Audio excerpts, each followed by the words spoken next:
Guys, on this episode, we are in the kitchen at the Waypoint with Chef Dustin Rixey here, and we're going to be talking about Thanksgiving food. We've got our food cam down here. I'm dressed like an idiot in my chef's hat that's actually Michelle's shower cap, but I am dressed to cook Thanksgiving dinner. You're dressed like a chef, which you are. Just very normal. Thank you so much for having us. Yeah, wonderful. In the kitchen. Thank it's you a for gorgeous coming down. kitchen. Thanksgiving's got to be one of my favorite holidays to cook for, and so I'm glad to share some of my family recipes with you. Everybody loves Thanksgiving. I thought maybe as a professional chef you would kind of despise Thanksgiving because idiots like myself sort of pretend to be chef, but you get into it. I love it. I absolutely love it. I think it was one of the first meals that I cooked for multiple people. I think I was about 11 years old, and I told my mom I wanted to cook Thanksgiving for 5 people, and then off to the races ever since then. So. All right, outstanding, good. So I'm going to make stuffing for you today. Great. Before we start that, are we following the rules I learned on the bear? Am I saying yes, chef to you, and corner and herd, and we're drinking out of these to-go cups? That is how we run the kitchen, yes, sir. All right, fair enough. Stuffing. All right. You call it stuffing. I'm from Alabama. I call it dressing. Oh, copy that. This is a sticking point for All me, right. so I'm sorry. I think it's the same exact dish. Probably. But tell me, what is your sort of idea of a stuffing? So I like my stuffing to be nice and caramelized and a little bit drier than traditional wet stuffings. I like it to have a nice crust to it and golden brown, so that it pairs nicely with your mashed potatoes and your green beans and everything else on your plate. Okay, a little bit of sweetness then? So I have Granny Smith apples in my stuffing.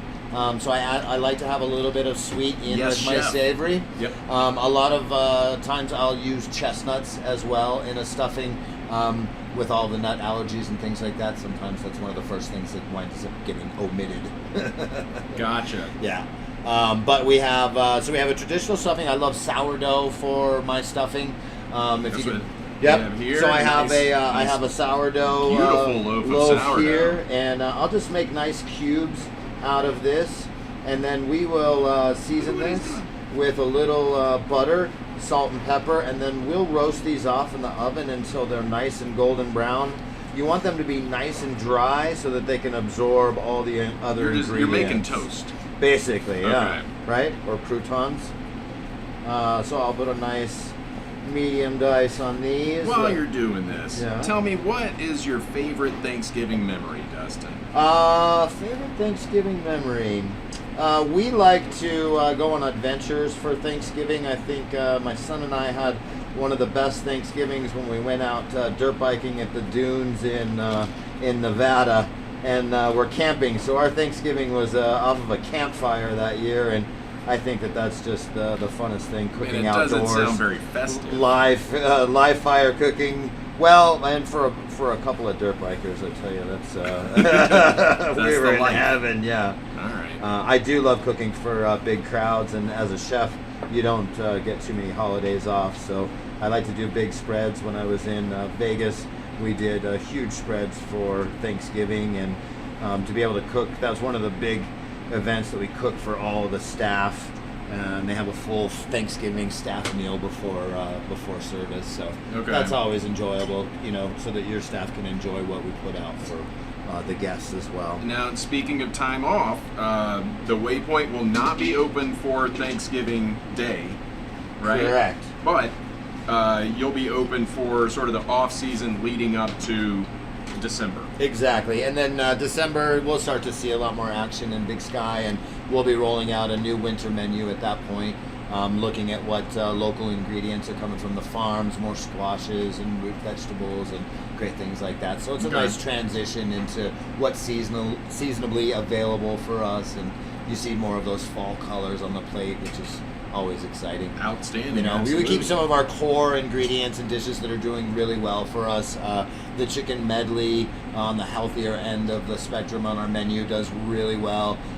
For the tourists that are looking for the wild game meats that are local to Montana, our bison strip loin meets that, and we do really well on that as well. So we're really doing well with the cross between the healthier dishes that the locals seem to be looking for, and then those, we're traveling and we want to experience what Montana has to offer. Yeah, I want to go whole hog. Right. Give me everything. Exactly. All right, what's the next step? So we have our cubed sourdough here. We're going to hit that with a little bit of clarified butter. Clarified butter. He's getting it out of a big stock pot. And then we'll make sure and season that with a little bit of salt and white pepper. For my stuffing or dressing, I love to use white pepper. Just reminds me of what Grandma used to use when, it's that comfort food. And it's a little bit milder than a black pepper that's going to overpower the dish. Okay. So it adds a nice complement to it as well. So you want your stuffing to be kind of moist and seasoned well. That'll go on a sheet tray and go in the oven at about 350 degrees. Butter, until salt, they're white golden pepper. Brown. Okay. Now, everyone's oven is a little bit different. We have convection ovens in professional restaurants that circulate the air and have a more consistent heat throughout. A lot of Like the a modern giant air kitchens fryer. at home. What's that? Like a giant air fryer. Yeah, I guess. Okay. Yeah, so it's constantly circulating that air, so there's no dead spots in your oven. You'll notice sometimes when you're cooking at home, the edges will get more cooked than the center, and that's one of the things that they develop to try to compromise. I have heard that you want to, when you preheat your oven, you want to let it keep preheating for a while, Yeah. even after it beeps at you and says, we've reached temperature. In order to get to that nice even spot, you want to let it go for a few more minutes. Is that accurate? Exactly. Yeah, Okay. I let it heat up for a while, and Okay. even after that thing goes off to. All right. Exactly. So, we'll get pop these that in the oven. and we'll toast those off. This Sounds is the good. product that you'll see when those come out. Look at that. Nice and golden brown and Can I just nice and eat dried. this? And now you can do your cubed for your dressing a day before. If it gets stale and sits out, that's good, because we want it to absorb all of that butter, cream, and turkey stock and all of that. And that's going to give you a nice texture. Oh, that is crunchy and delicious. But this all means you can't wait until like an hour before dinner's served. No, Right? these items are day before, getting ready for the big day. You got to start thinking about this early. Yeah, and one of the common For things this you stuffing. see, when you see commercials about Thanksgiving and stuff, you always see that picture of the beautiful turkey with all that color, and then all the stuffing or dressing jammed in the cavity of that. And one of the things that you have to be very cognizant of when you're cooking that is that turkey is never going to get to the 165 in the center of that cavity where that dressing is going to be. So all that blood that's dripping off while you're cooking that turkey is going into that dressing and making it very dangerous. Horrifying. So what a lot of people do to get that is they'll cook everything separately, cook their turkey, and then they can present it. They can put a little bit in there to present it on the table, but you don't want to cook your dressing inside the cavity of your turkey.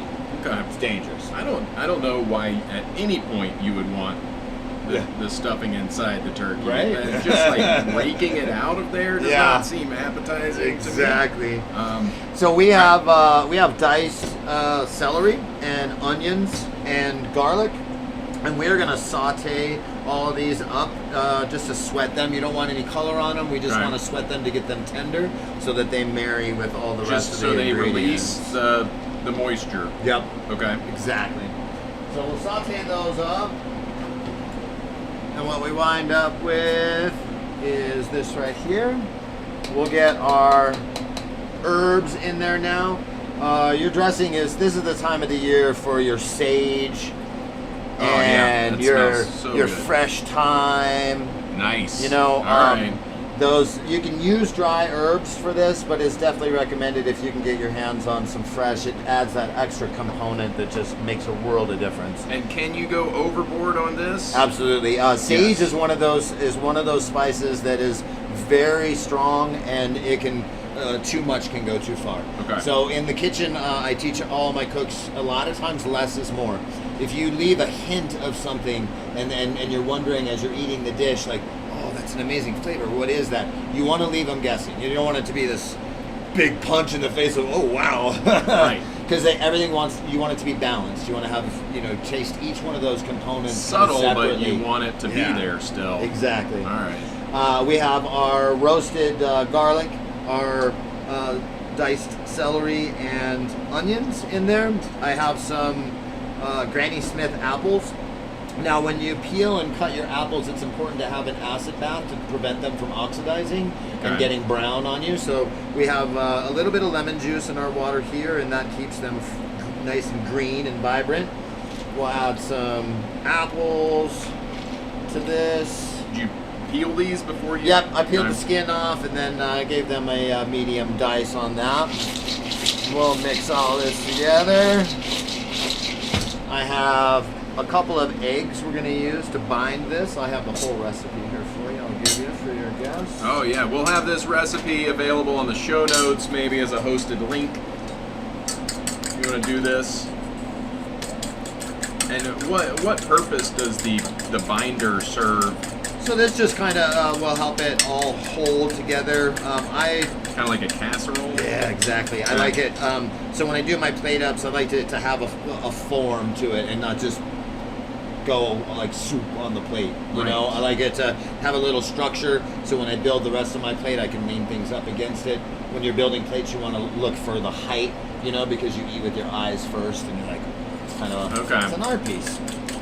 Makes sense. See, I'm used to making cornbread dressing. Oh, that's good. That's from down south, right? Yeah. You have to make a big old tray of cornbread just to get it started, and my grandmother would use a lot of bacon grease. Oh, there you go. Fat equals flavor. Guessing that was the binder. That is the big thing. So I have some heavy cream here that I've brought up to temperature. I have some. Why does it need to be hot? Clarified water. Well, we're going to, because we're going right into the oven, I like to have everything to the temperature that helps me cook it faster and more consistently. Okay. If everything is cold going in there, then it takes more time, and I feel like it robs some of the flavor from the dish. All right. So we're going to add a little bit of clarified butter. Get it hot going in. To this. The smells here. Top notch. And this is one of those things, as soon as you smell this, you know it's Thanksgiving. How many health code violations are we committing right now, just by me being in here? Oh, no, you're safe. Dozens? You're good. Okay. You're good. I washed my hands, even though I'm not touching anything here. So now, when I do Thanksgiving, I usually start about 2 days before with my stocks.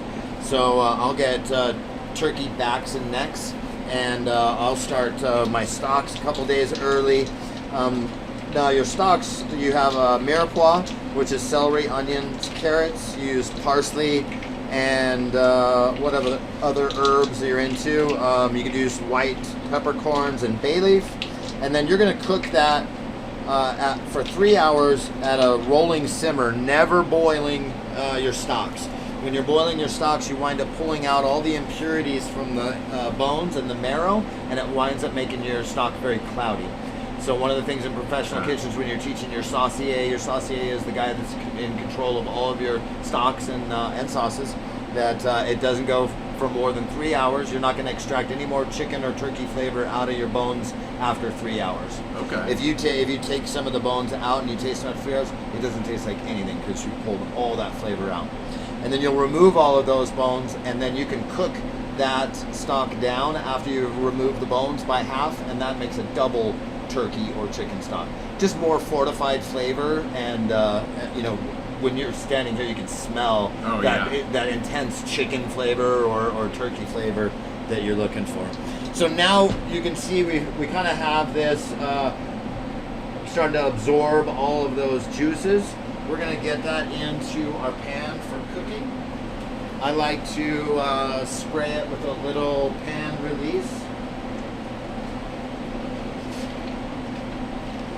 so that it keeps its form and it's easy to get out of there.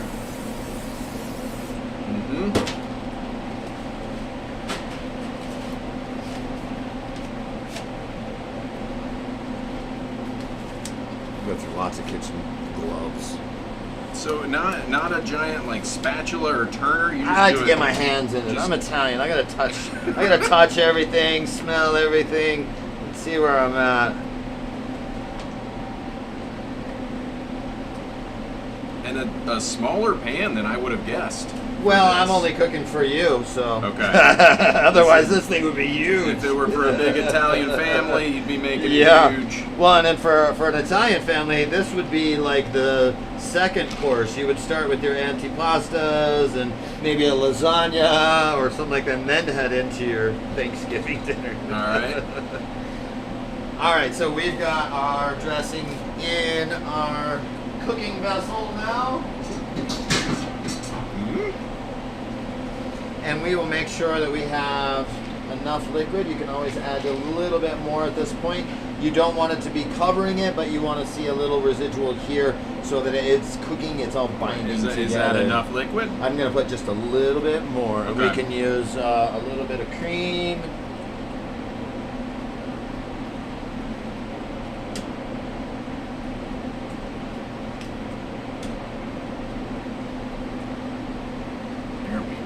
There we go. And that's what you're looking for. Thing of beauty. Now, if I have a much bigger vessel to cook this in and it's deeper, I'm going to want to cover this with parchment paper and some tin foil for the first half of the cooking process. And then I'm going to remove this and then get the nice color on top that I'm looking for to finish. Okay. What's the difference between parchment paper and wax paper? Basically the same thing. It's what we call it for our purveyors. It is in our order guides, but it's basically the same thing. Basically the same thing. There we go. Good to know. What are you thankful for this holiday season? Oh my goodness. Well, I'm always thankful for my health and being able to enjoy the high country and all that it has to offer. Getting excited about a snowboarding season. Very grateful for this beautiful community and this great restaurant that I have to showcase all the things that I love about cooking to the community and share that. All right. It means a lot to me. And good things to be thankful for. This will go in the oven at 350 for approximately 45 minutes. Now, at half an hour, I will remove that top and see what I have and make sure that I'm getting a good color on the top and that it's starting to set up. I like my dressing, like I mentioned, to be a little bit more dense and firm so it holds its form on the plate. Okay. But then when you take the foil off, you don't need to broil it or anything. You just let it keep just put it back in and let it keep baking without a lid. Exactly. Okay. And that will give me more of the color on top that I'm looking for that it doesn't get when it's covered. Nice. All right. We got another one coming in. And then this is the finished product. This is what it should look like. Nice and golden brown. You still have... Let's get a good shot here. There we go. Let's see that. That is beautiful. Right? And so from here, in the kitchen,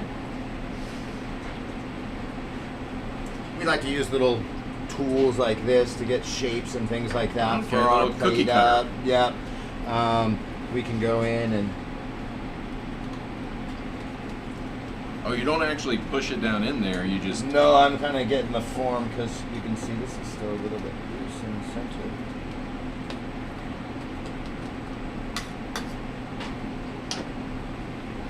It smells great. You can just see the little sliced garlic in there. It's got a... Right? And yeah, Some I like it to beautiful look features. a little rustic. Not every shape has to be exactly the same. Feels a little more homemade, but you have your celery, onions, apples, thyme, and sage in there. Very savory, very festive. Very festive. I mean, this is an old classic. It sure is. But it does seem like you have brought some new elements to it, some flourishes. Do you have any other examples of traditional dishes that you could easily elevate and make better? Or is it following kind of these same guidelines? Well, I love to follow the classics and then throw a little twist on them. So, like I mentioned, this one would be great with chestnuts, or something like that. That kind of brings it up to another level. I think the apples and the fresh herbs really make it feel like home. and that somebody put their heart into it, and it's not just coming out of a box. Absolutely. It's steam coming off. Look of at that! this. Isn't that amazing? So really then pretty. we have. Is that gravy? We have some I know that's gravy. How great! So we talked to you before, and you said that your background is as a French-Italian style chef. Are there elements of that background that you bring into and incorporate into dishes like this? Yeah, I think the French background really gives you from A to B all of the steps, because you can hand 3 different chefs the same recipe, and each one will come out differently based upon how the procedure in which they break things down. So if you take all of these components and you just throw them all together, it's going to come out one way. If I keep each one of these components separate while I'm cooking them, the onions, the celery, the garlic, when I compose that dish, each one of those elements has their own flavor. So the structure of the dish is more complex, and not just all the flavors just run together, if you know what I mean. Okay. So sort of like a ratatouille. Yeah. So with French and Italian cooking, we have a procedure for each ingredient, and then at the end it marries like a symphony to come together. Nice. All right. And so when you're plating, I like to just, it should look organic and natural, and not too pushed, and just let it flow and let it fall. Okay. We have some crispy shallots here. I love the crispy onion flavor for garnish. Adds another component. As a chef, these are some other things that you can do with just simple classic dishes. Are your nice, the other finishing components, your garnishes and things like that can really elevate it. When I'm making a dish, I like to take one ingredient and do it 3 different ways. So if I'm doing parsnips, I'll do like a parsnip puree, I'll do a parsnip chip, and then I'll like roast some brunoise parsnips, something like that. So you can really taste all the different ways that one ingredient can be made. And those would be served together? Exactly. Okay. So I just did a halibut, crab stuffed halibut special that did really well, and I took parsnips and I did a puree out of that with a vanilla scented parsnip puree, some roasted parsnips, and then some parsnip chips on it as well. So it really, it showcases that specific item, and kind of ties it all together, which is fun. Very nice. Yeah, when I was here before, you made a confit beet dish. Yes. That I loved, and I went home and I tried to confit beets. Yeah. And then I ended up with like all this beet infused oil. Yep. What am I supposed to do with that? Yeah. Afterwards? So in the restaurant, we'll reuse that 3 times, and it'll keep fortifying those beets as you're cooking. Now, past 3 times of use, that's when I usually discard it. And you'll know when you smell it, if it starts to smell off-putting at all, that you wouldn't use that. But it would just become more complex the next time that you cook the beets. Now, you could use that beet oil to make a vinaigrette if you had a vinaigrette on that. That's what I did with it. There you go. Yep, and that just it adds that another element in that fortifying those flavors. Okay. Which It is did fun. clump up weirdly in the fridge. Oh, and you see that with olive oils that don't have a vegetable oil blend in them. Yeah. They wind up solidifying in the cold temperature. So you just bring them out and let it get to room temperature. Let it warm and up. Yep. All right. Exactly. Still, in the meantime, it's a little gross. You're like, what? It's super solid Right? salad dressing. I don't know what to do with this. Yeah. Another chef trick in the kitchen that we love to bringing see, out are some nice microgreens. microgreens. This is very trendy and has been for a long time, but it adds another component to the dish that adds another color and all absolutely. We're gonna get a good shot of that. Now that camera's back up. Speaking of trends, any sort of like trendy Thanksgiving type food that you know of that people are making? What do you recommend? I saw that people are chicken frying turkey. Oh yeah.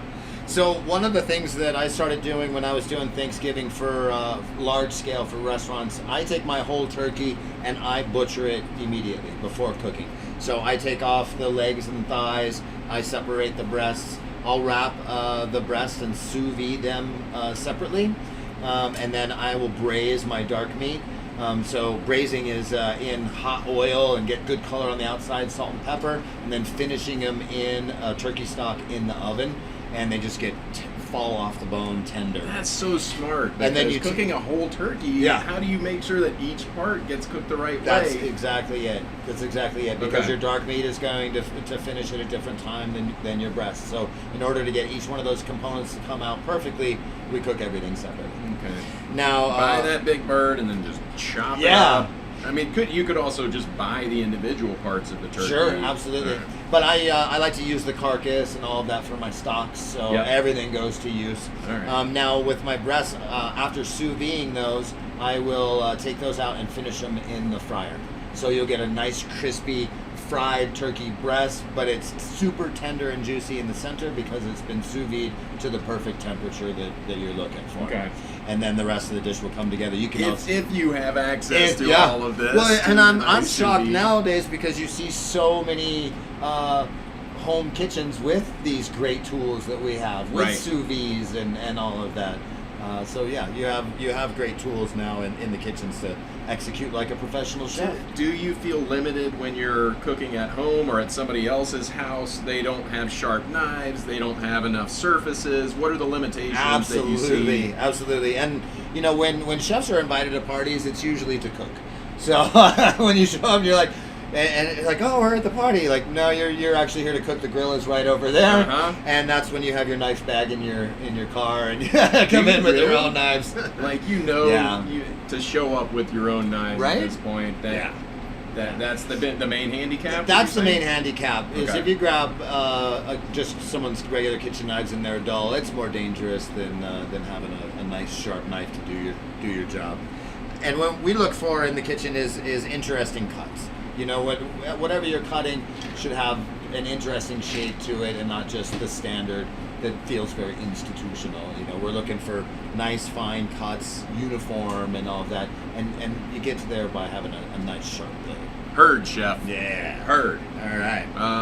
All right. Are we? You're happy with this? Yep.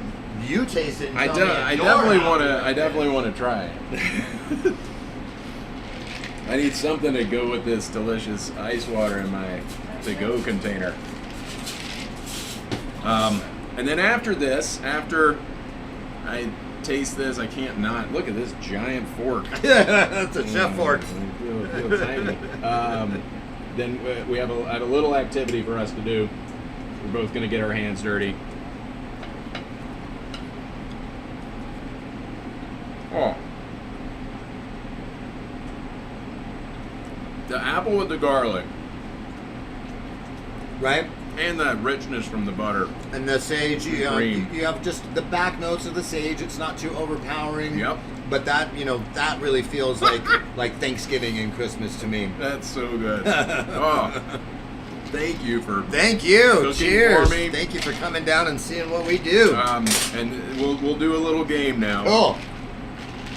But man, you guys have to come and eat some of Dustin's food. That is fantastic. All right, here's the game.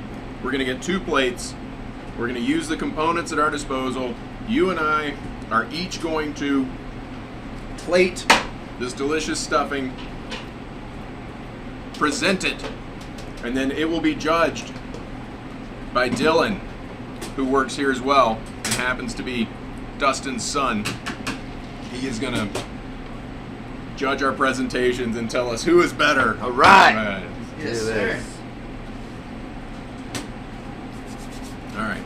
Now, rolling up the sleeves. And now, when you're designing a plate, any components that are in that dish can be used as garnish. So if we have thyme and we have sage in our stuffing or dressing, that can be used as a garnish as well. Now, the rule of thumb is you never want to put anything on a plate that isn't edible. So herbs and things like that you can absolutely use, but you want to make sure that it is edible. So we have herbs, we have microgreens, we have a little demi here, and our stuffing. All right. All right. Let's do it. Some veggies here. Be ready Oh, some more components. We're bringing it in. And I may speed up this process.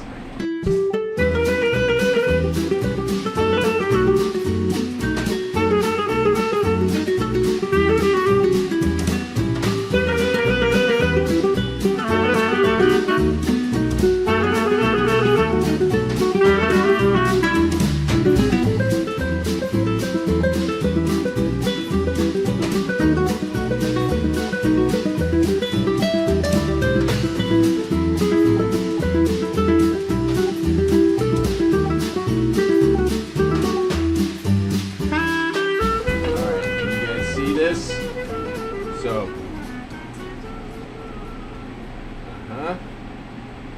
all right, Dylan, we're ready. We're ready for you to come in. Yes, sir. Oh, wait, I forgot to tell you the name of this is Rixey Business. That's the name of this game.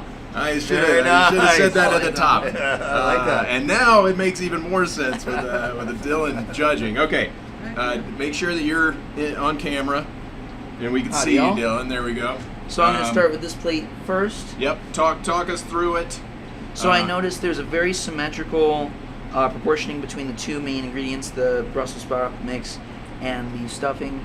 And then with the glaze, there's still some room around the plate to leave a bit of open space and make it all look proportional. So the plate doesn't look overstuffed, it doesn't look understuffed.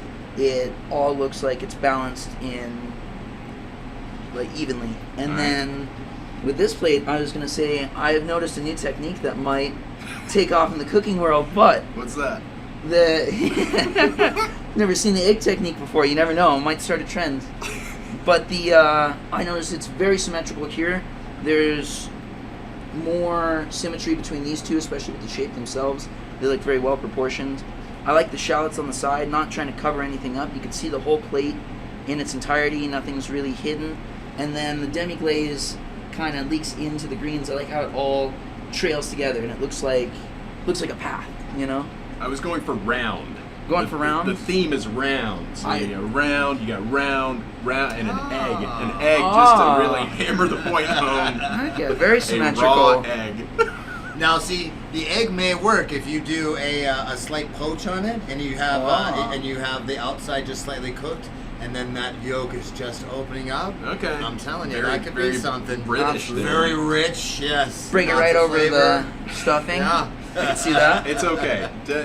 Make your decision. Who is our winner, Dylan? Well, unfortunately, I'm going to have to say Chef won today. But right. You definitely got to start in the industry. I'd like to see you back here, sir. Innovative. Thank you very much. Yes, sir. Innovative. You guys, step on in. Dylan, thank you so much. Sir. Dustin, thank you so much. You guys come and eat the food prepared by Dustin and Dylan here at the Waypoint. You can't come on Thanksgiving. Cook your own food for Thanksgiving. You got all these nice tips that Dustin's provided us with, but definitely come between Thanksgiving and Christmas during the off season or after Christmas when there should be a new winter menu available. That's every day, Wednesday through Monday, every day but Tuesday. Yep. Essentially, from 5 to 9 with a bar menu starting at 4. Correct. Yes, sir. All right. Thank you guys very much. Thank you for joining us, sir. Thank you. Have a wonderful day, y'all. All right.